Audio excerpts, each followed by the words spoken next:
Welcome back to Raw Sports Talk. I'm Chris, your favorite stat reader, and we have the Grizzlies hosting the Hawks. And the Grizzlies are 6.5-point home favorites. The over-under is at 251.5 points. The Hawks are plus 210 on the money line, and the Grizzlies are minus 258. Now, these are the overnight odds. They're going to change the closer we get to tip-off tomorrow. They played once this season in Atlanta, and the Grizzlies won that game 128-112. They won, they covered, and the game went over that over-under, but it was 232.5, not 251.5, which is a tad bit absurd. Lineups for this game are supposed to be Young, Daniels, Rishisher, Gay, and Okongwu. Young is listed as probable. And then Morant, Bain, Wells, Aldama, and Jackson Jr. And Morant is listed as questionable. Bain is listed as off injury.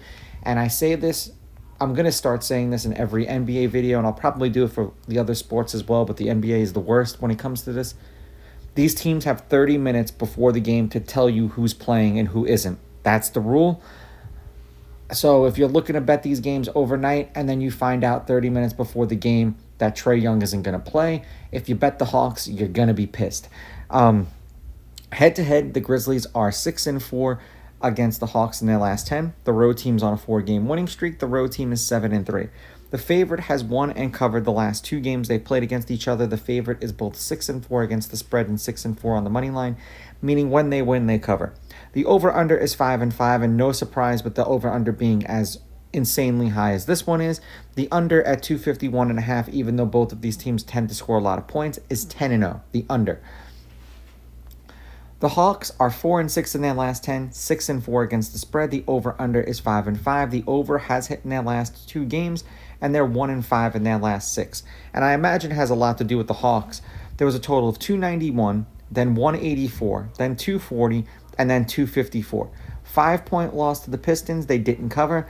Then they beat the Heat by 12. They covered the next 2. They did not. A 22-point loss to the Heat, and then a 16-point loss to the Thunder. For the Grizzlies, 4-6 in their last 10, 2-7-1 against the spread. The over-under is 5-5. They have not covered their last 3 games. 252, 299, 227, and then 258. 6-point loss to the Cavs. They pushed. 3-point win over the Suns. They didn't cover. 1-point loss to the Knicks. Didn't cover. 2-point loss to the Spurs. They didn't cover. It's always interesting to see both of these teams score a lot of points. I'm going to take the Grizzlies on the money line. I'm going to take the Grizzlies laying the points because when the favorite wins, they cover. I'm guessing I should lean over just because neither one of these teams really play a ton of defense. This would be one of those games, though, that I would try to get an alternate over-under, try to get it into the 240s. And the same thing with the spread, maybe get it at like 2.5, 3. So at least if it's a one-possession game, you're not really totally SOL. Now, these are just my picks. If you disagree, please go with your gut, and please bet responsibly.